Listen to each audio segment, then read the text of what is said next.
Thank you. Happy to be back here at Finovate. As most of you know, BillShrink is a consumer service that saves people thousands of dollars on their everyday bills.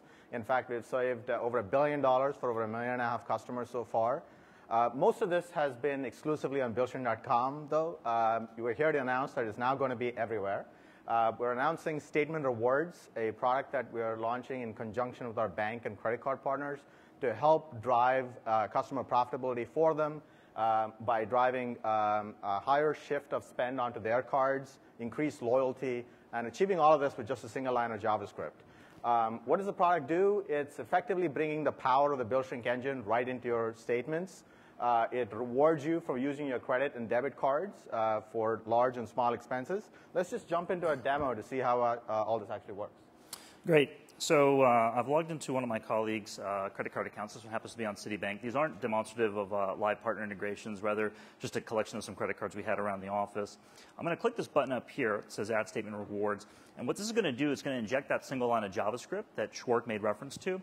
And that's going to cause for our system to analyze all the transactions on the page, figure out what are the right set of personalized rewards that this user should be presented with. You'll see that they get presented directly in line here. Let's jump in a little bit more detail on some of these.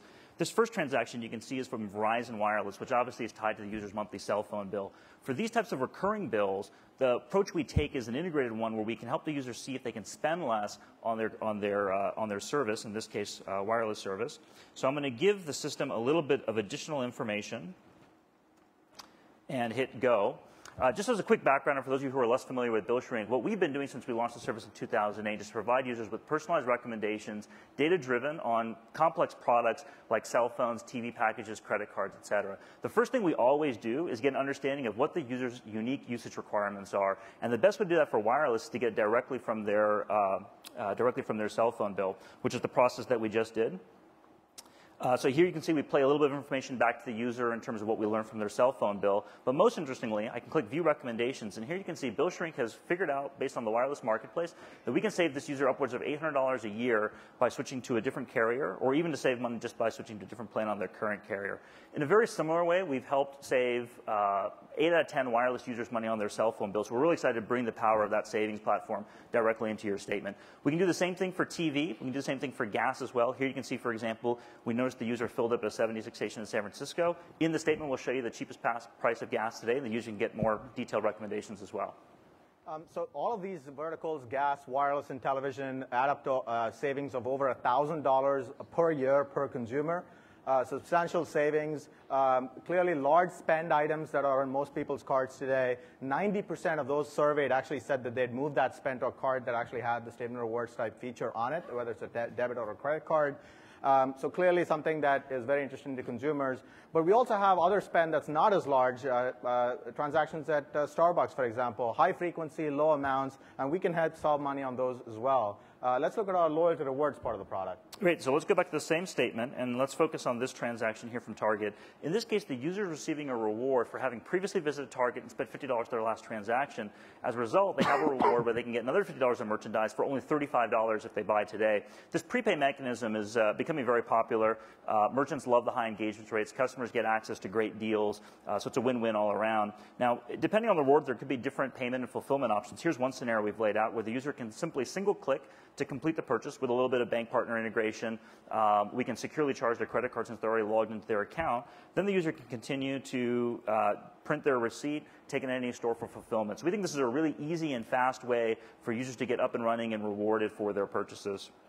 Let's look at a few more examples. I'm going to update the view here to look at the August statement. I'm going to reinsert the statement rewards. You'll see, and this gives you a sense for how the user would continue to get new personalized rewards over the months as their spend patterns continue to evolve. As you probably figured out, one of the key things to make all this work is for us to be able to reliably understand what's happening every transaction. And that's not always easy. If you can see this transaction here, it says music downloads. It's a little bit cryptic. It turns out this is actually an Amazon transaction. So we've been investing a lot in a patent-pending transaction platform that allows us to reliably extract the merchant and location information from every line item, which is the key to making sure we can get good, relevant results. Another example of how you bring that to bear, here's an example of a Taco Bell reward. The user is being rewarded here for shopping at Taco Bell and for also dining in the fast food category, which we were able to figure out because we saw some surrounding transactions which we classified as Domino's Pizza or In-N-Out Burgers, et cetera.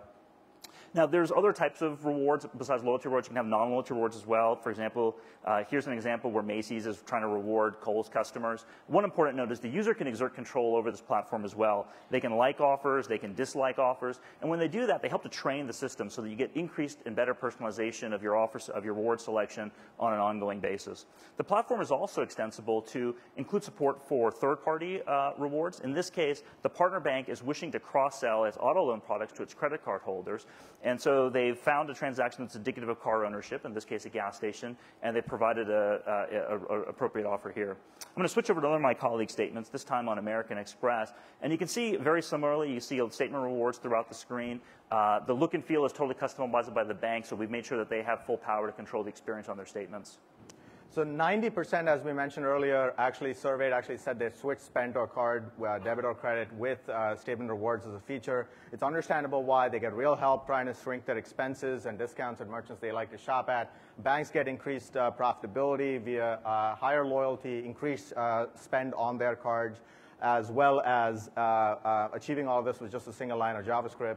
And merchants also get higher loyalty from their most valuable customers, driving higher satisfaction for them as well. The key thing here is that the merchant network is growing. We have 5,000 different rewards in our system today, 90% coverage of the top 100 retailers as we speak, and rapidly growing as well. And for FIs, as I said earlier, a single line of JavaScript to get started. It can be integrated into the statements, also into the bill pay sections of the website as well, if that is more appropriate, or even your PFM sections. If you have PFM with someone like Yodlee, for example, you can integrate that into the Yodlee applications as well, using the same kind of integration technology. If you're less than Yodlee 10, as we've seen before, or if you're Yodlee 10 or higher, you can actually get the same functionality as a FinApp. You know shrinkage is good. Now shrinkage is everywhere. Thanks, guys.